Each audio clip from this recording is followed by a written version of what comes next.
dear. Golly gee willikers. Sully's at it again.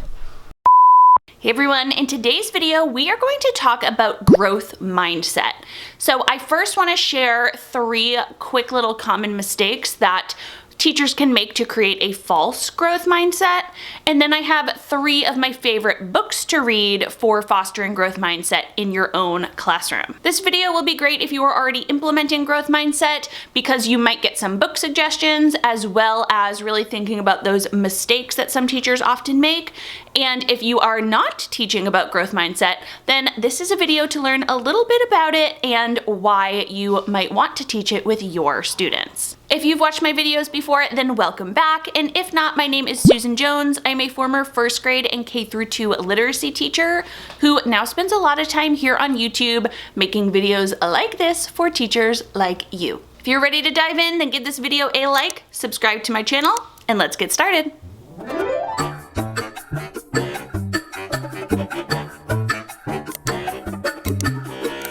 Now, teaching growth mindset to your students might not be anything new. In fact, it has become quite the buzzword lately.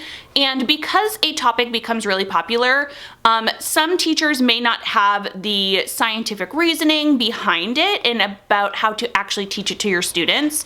So a couple weeks ago in our grad school class, we talked a lot about growth versus fixed mindset and the science behind it all. And Carol Dweck actually shared 3 common mistakes that teachers can make and just something to watch out for as you're teaching your students growth mindset. Now, I already shared these over on Instagram here, so I'm not going to spend too long talking about them. Instead, go follow me on Instagram. But quickly, here are the 3 mistakes. The first mistake is praising effort alone, and this is a mistake I can definitely make, especially with my own 2 boys, but effort needs to go hand in hand with progress. So if students aren't making gains towards their goal, despite all this great effort, we need to teach students how to self-reflect and reevaluate their learning strategy. It's a fine line we walk as teachers to, we want to praise effort, and we can and should praise some hard effort, but if they're working really, really hard and they're still not getting towards their goal or getting better at what they're trying to, then we need to actually have them step back, and we don't want them to continue to try really hard doing the same thing if it's not making growth, if that makes sense. Common mistake number 2 is using the phrase, "you can do anything." Now, this sentiment, of course, is great, and it might be true, and we always want to set some high standards for our students, but we also don't want to give them these false promises or any false hope. So while students can do anything, we want them to not just go into it with that kind of empty phrase. We need to help students develop a realistic path to help them succeed. Otherwise, that phrase is just one big hollow promise. And common mistake number 3 is blaming student mindset.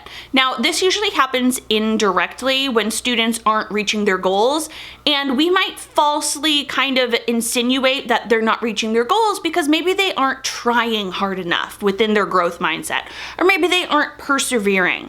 We want to make sure that we create safe environments with very meaningful work and honest feedback to guide students towards finding those helpful learning strategies that will work for them. So when we see a student not progressing, we want to be careful not to blame it on their mindset. Again, whether that's indirectly or directly, we want to make sure that we are instead teaching them about growth mindset and how we can kind of reframe our thinking. Before I dive into these books, I never show this corner of my room. Many of you know I have a little Bernese mountain dog named Sully who is adorable, but he's not actually that little anymore. So in my office is that humongous crate. The thing is huge. Like, I could easily get in there and sleep. The first read aloud for growth mindset I want to share with you all is Your Fantastic Elastic Brain, Stretch It, Shape It, and it is by Joanne Deek. She's a PhD, and the reason I love this book so much is because it is science-based. Growth mindset is a real scientific thing that is studied by brain and learning scientists all over the world. This topic is really cool because you're not just born with a fixed or a growth mindset. Everyone can actually be taught a growth mindset in order to better persevere persevere and move past any challenges that they face. Now, this book is a nonfiction book, and it really teaches students in a kid-friendly way all about the brain. It has diagrams and it has some great definitions. It is a bit long, so I would certainly break it up into a few different days. But like I said, in a kid-friendly way, it explains all the different parts of the brain and what they are used for. And of course, going with growth mindset, it explains that you can actually stretch and grow different areas of your brain as you try to learn new things. It explains that making mistakes is one of the best ways your brain can grow and learn. I would definitely break this up into a couple days, but this is the book I would start with when teaching my own students about growth mindset, and just letting them know that, growth mindset isn't just a thought that they need to have. It is actually a real thing that can happen when your brain is growing and you make mistakes and you try harder and you come up with solutions to fix it and try to persevere. Your brain is actually making changes. This can be pretty empowering for your students, and even as an adult, we were shown in our grad class images of the brain when somebody might have a fixed mindset on something versus a growth mindset. And when they come across a challenge, the people with the fixed mindset, their neurons, their brain was having very little activity because they were like, oh, this is a challenge, I can't do this, just move on. But somebody with a growth mindset, they had a challenge and their neurons were like on fire. There was a lot of activity going on because they were trying to overcome the challenge and try to come up with a solution. And that's because they knew they could. They knew about that power of yet, which is another growth mindset book I'm not going to talk about in this video, but it looks like that. The second read aloud I love for teaching about growth mindset is Emmanuel's Dream, and I love this story because it is a true story. It is the true story of Emmanuel Afosu Yeboah, and he was born in Ghana, and when he was born, while he was very healthy, he only had one working leg. So he had to learn how to do things differently with other people, but he never let that stop him. In fact, in Ghana, his school was pretty far away, so his mom used to carry him back and forth from school until he got too heavy. And from then on, he didn't just stop going to school, which he could have. Instead, he hopped back in school 2 miles each way back and forth. He saw a lot of his friends actually riding bikes, and he really wanted to try to ride a bike. But again, he only had one working leg. He would fall over and over and over again until he was finally able to balance and ride. Now, there is a trigger warning. His mom does get sick and passes away. It's not a huge part of the story or of the book. It doesn't focus on it too much, I will say. But of course, think about your own students in the class in front of you to see if this would be appropriate for them. But because she is sick, she's not able to work, so Emmanuel went out to try and get work to have money for his family, but nobody would hire him because he's disabled. So he went out and made it his mission to ride his bike all over the country and meet with other disabled people and show them that, look, if I can do it, you can do it too. He was able to persevere and share his message, and he made a plan, and when his plan didn't go the way it's supposed to, he revisited and revamped his plan so it would work. This is such an inspiring story, and again, I love it even more because it's a true story. Emmanuel was actually able to get a Disabilities Act passed in Ghana, where those with disabilities would have equal rights to those without disabilities. It really shows students that with the right mindset, you can overcome so many challenges and even change the world. And the third book I want to share for teaching about growth mindset is Iggy, Peck, Architect. And this is actually by Andrea Beatty. She's also the author of Rosie Revere Engineer and Ada Twist Scientist. And these 3 books are part of her questionnaires series. All of them would actually be great for growth mindset, but I picked out this one.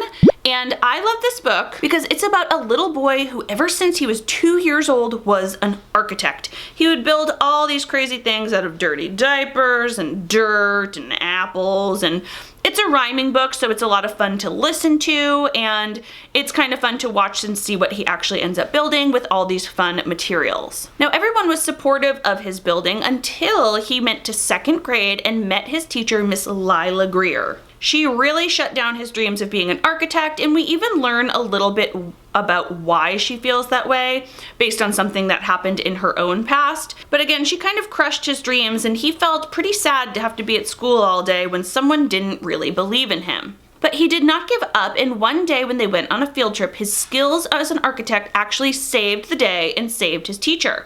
he was able, with the help of his classmates, he was able to teach them about different things, gather all materials, and build a bridge so they could safely make it back from their field trip. After doing this, it became clear to his teacher that there are worse things to do when you're in grade 2 than to spend time building a dream. And from that point forward, she kind of built him up instead of tearing him down when it comes to his dream of being an architect. Again, this is a fun rhyming one, so it's fun to listen to, but I also like this story because realistically in our life, if we have a dream or a goal, especially from a young age like Iggy Peck did, somebody at some point is going to tell us we can't do it or we shouldn't do it, and they might crush our dreams a little bit. It reminds me a little bit of May among the stars when her teacher tells her she really can't be an astronaut, and they kind of put a damper on that feeling, right? And as a teacher, I hate to read this and be like, why are these teachers telling these kids they can't do it? But realistically, again, they'll probably come across some of that in their life, and they're going to have to persevere, they're going to have to come up with a plan, and they're going to have that growth mindset in order to succeed. So there you have 3 of my favorite read alouds for teaching about growth mindset, and I shared some of those common mistakes to look out for when teaching this to your students. If you have other read alouds that you love for teaching about growth mindset, drop them down in the comment section below. I love to get a good old list going so that way other teachers watching this video can write down all these titles and go to the library and grab them for themselves. As always, I hope you enjoyed this video. If you did, please give it a thumbs up so I know. Make sure you are subscribed to my channel and click that bell. That way you're notified of every new video I upload, and right now I am uploading every Thursday and Sunday mornings. So I will see you in the next one. Bye guys.